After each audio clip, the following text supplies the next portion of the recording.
مال دنیا میں زندگی اپنی برباد کر لی، جس مال دنیا کی کوئی حیثیت نہیں ہے۔ حب الدنیا رأس کل خطیئہ، دنیا کی محبت ہر برائی کی جڑ ہے۔ نہج البلاغہ کے ہم لوگ نہیں پڑھتے، کاش کہ نہج البلاغہ پڑھنا شروع کریں۔ یہ چند جملے سماعت فرمائیے دنیا کی مذمت میں جو مولانا نے فرمائے، کونو من ابناء الآخرہ ولا تکونوا من ابناء الدنیا، آخرت والے بنو، دنیا والے نہ بنو۔ یہ کون؟ مولا فرما رہے ہیں۔ اگر ہم لوگ مولا امیر کے متی ہیں، اگر مولا کے نام کا نعرہ لگاتے ہیں، مولا فرماتے ہیں اپنی زندگی کا ہم و غم آخرت کو بناؤ، کہ آخرت اچھی ہو جائے، وہاں کے معاملات بہتر ہو جائے، وہاں مشکلات پیش نہ آئیں، وہاں میرا گھر بنگلہ کوٹھی جو بھی ہے سب وہاں ہو، یہاں کی اتنی فکر نہ کرو، آخرت والے بنو۔ ہماری ساری پریشانی یہیں کے لیے رہ گئی، آخرت کے بارے میں سوچنے کو تیار ہی نہیں۔ کیا کیا عجیب و غریب جملے مولا متقیان نے اس دنیا کے حوالے سے کہے، عقل انسانی دنگ رہ جاتی ہے۔ ان دنیاکم ہذہ اہون عندی من عراق خنزیر فی ید مجذوم، یہ جو تمہاری دنیا ہے میری نگاہ میں پست ہے سور کے اس پسینے سے جو کسی کوڑھی کے ہاتھ پر ہو۔ کوڑھی کے قریب تو کوئی بھی نہیں جاتا جو کوڑھ کے مرض میں مبتلا ہو، اس کے تو قریب لوگ نہیں پٹکتے کہ کہیں ہمیں مرض نہ لگ جائے۔ اس کے ہاتھ میں سور کا پسینہ، مولا کہہ رہے ہیں اس سے زیادہ پست دنیا ہے۔ یعنی امیر المومنین نے جتنا دنیا کی پستی کو بیان کیا، ہم دنیا کو اگر اتنا ہی بلند سمجھ رہے ہیں، اس کا مطلب ہم نے مولا کی بات سننے کی کبھی کوشش کی؟ دنیا کیا ہے میں نے بیان کر دیا، مزرعۃ الآخرہ، دنیا میں اسی لیے آئے ہیں کہ آخرت کی اپنی جمع پونجی سمیٹے آگے روانہ ہو جائے۔ جب محبت دنیا بڑھنے لگتی ہے تو دوسری سائڈ سے محبت اہل بیت خود بخود گھٹنے لگتی ہے۔ آپ جتنا محبت دنیا کا لیول انکریز کریں گے، دوسری طرف سے محبت امیر کائنات اور اولاد امیر کائنات علی و اولاد علی کی محبت ڈکریز اور کم ہونا شروع ہو جائے گی۔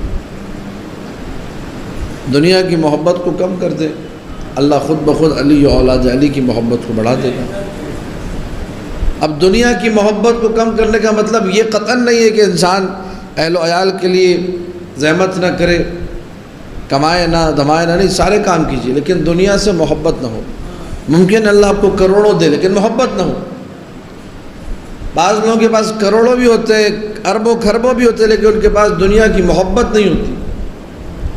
آنکھ بند کر کے دین کے لیے وہ لوگ خرچ کرتے ہیں، آنکھ بند کر کے امام زمانہ کے لیے خرچ کرتے ہیں، آنکھ بند کر کے مجلس اعضاء کے لیے پیسہ دیتے ہیں۔ پیسے سے ان کو محبت نہیں، پتہ ہے یہ آنے جانے والی چیز ہے۔ آخرت اپنی بنا لو، ہر وہ کام میں کروں اس پیسے سے جو اللہ نے مجھے دیا جس سے میری آخرت سنورے۔ لیکن اگر پیسہ برائے پیسہ جمع ہو رہا ہے، بس جمع ہو رہا ہے، مقصد کیا ہے؟ وہ پیسہ جمع کرنا، یہی مقصد ہے۔ کسی کو چار آنا دینے کا روادار نہیں، کسی کی مدد کرنے کو تیار نہیں، دین کے لیے آگے بڑھنے کو تیار نہیں، صرف اپنی ذات کے لیے بس۔ کسی اور کو کچھ دینے کو انسان جب تیار نہ ہو، اسی کو بخل کہتے ہیں، اسی کو کنجوسی کہتے ہیں، اسی کو لعامت کہتے ہیں۔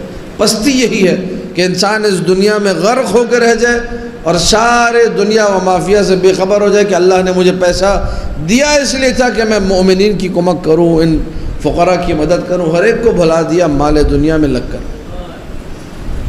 جو حقیقت میں علی والا ہوگا وہ لوگوں کی مدد کرتا ہوا دکھائی دے گا۔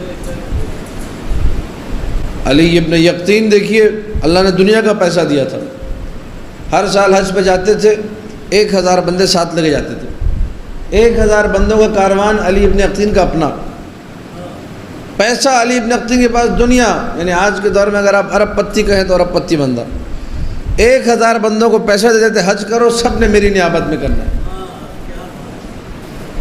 یہ بھی طریقہ ہے، آپ کو پیسہ دیا دنیا کا، آپ لے جائیے۔ کتنے بیچارے یہاں پہ رو رہے ہیں کہ ہمیں کربلا جانا ہے، ایران جانا ہے، عراق، ابھی تک انہوں نے ایران عراق شام کی زیارت نہیں کی۔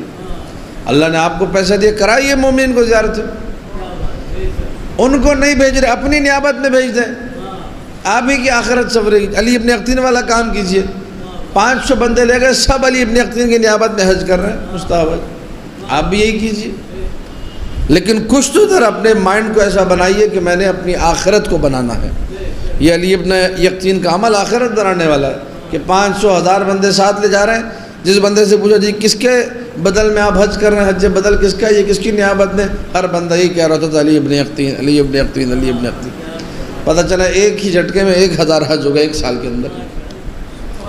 پیسہ ہے، خرچ ہو رہا۔ مجلسیں کروائیے، کراچی میں کتنے مقامات ایسے جہاں غریب مومنین بستے ان کے پاس اگر مجلس کرا رہے ہیں تو خطیب کو دینے کے پیسے نہیں ہیں، نوحہ کو دینے کے پیسے نہیں ہیں، نیاز و لنگر کے پیسے نہیں ہیں۔ اللہ نے آپ کو دیا ہے، آگے بڑھیے، کام کیجئے مومنین کے لیے۔ محبت کا ثمر یہاں ایسے ظاہر ہوگا اور اس کے آثار بروز حشر ہمیں نظر آئیں گے۔ ایک ایک سکہ، ایک ایک درہم اگر یہاں پر محبت اہل بیت کے لیے دیا، ہر ایک کا انسان کو ثواب وہاں ملے گا۔ آج لوگ ہیں الحمدللہ، اب ٹکٹ مثال کے طور پہ عراق کا سنا 1.5 لاکھ کا ٹکٹ ہے خالی، ویزا الگ مہنگا، جتنے میں حج ہوتا تھا پہلے گورنمنٹ پیکج میں، اب اتنے میں امام حسین کی زیارت ہو رہی ہے۔ جن لوگوں کے پاس پیسہ ہے وہ لوگ جا رہے ہیں، الحمدللہ بہت اچھی بات ہے۔ ذریعہ حسین ایک لمحے کے لیے خالی نہیں ہونی چاہیے۔ دنیا سے لوگ ویسے آ رہے ہیں لیکن پاکستان کی بھی تو نمائندگی ہونی چاہیے کہ پاکستانی بھی گئے تھے یہاں سے۔ ساری دنیا بھی اگر پہنچ جائے، ذریعہ حسین پر کم ہے۔ ہر لمحے 70,000 فرشتے آتے ہیں، 70,000 جاتے ہیں، ملائکہ آ رہے ہیں جا رہے ہیں، انبیاء آ رہے ہیں جا رہے ہیں۔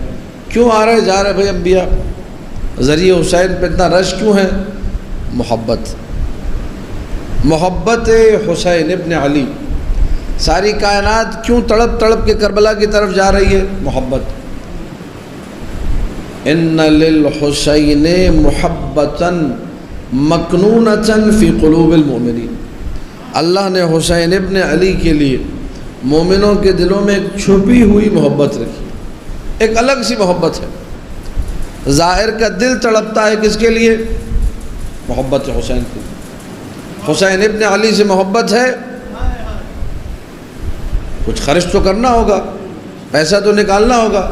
نہیں میں محبت ہے لیکن میں ایک 4 آنا نہیں نکالوں گا، محبت ہے لیکن میں زیارت کے لیے نہیں جاؤں گا، محبت ہے میں نے کرنا کچھ نہیں ہے۔ ہر شخص آپ کی محبت پر شک کرے گا، یہ صحیح محبت نہیں۔